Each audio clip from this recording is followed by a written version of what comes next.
Guys, மாற்றத்தை எதிர்க்காதே, அதுவே வாழ்க்கை. என்ன சொல்ல வராங்க பார்க்கலாமா? வாழ்க்கை எப்போவும் ஒரே மாதிரி இருக்கிறது இல்லைங்க. வாழ்க்கை மட்டும் இல்லைங்க, நம்ம சந்திக்கிற மனிதர்கள், சூழ்நிலை, உறவுகள், வேலை, உடல்நிலை, நம் எண்ணங்கள் கூட மாற்றம் அடைந்து கொண்டே தான் இருக்கின்றன. நாம் இந்த மாற்றத்தை எதிர்த்தோம் அப்படின்னா நமக்கு மன அழுத்தம் வருது, கோபம், பயம், துக்கம் எல்லாமே அதிகரிக்குது. வாழ்க்கையே ஒரே இடத்துல ஸ்டக்கானது போல ஒரு பிம்பம் அளிக்கும். ஆனால் அதே மாற்றத்தை நீங்கள் ஏற்றுக்கொண்டால் உங்களுக்கு ஒரு புதிய அனுபவம் கிடைக்கும். மனம் முதிர்ச்சி அடையும். வாழ்க்கை இயல்பாக ஓடத் தொடங்கும்.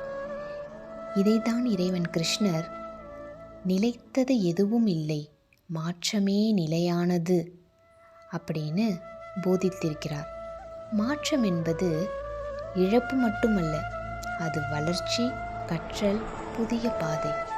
சுருக்கமாக சொல்லணும்னா, மாற்றத்தை எதிர்க்காமல் ஏற்றுக்கொண்டால் வாழ்க்கை ஒரு போராட்டமாக இல்லாமல் ஒரு அழகிய பயணமாக மாறும். நன்றி.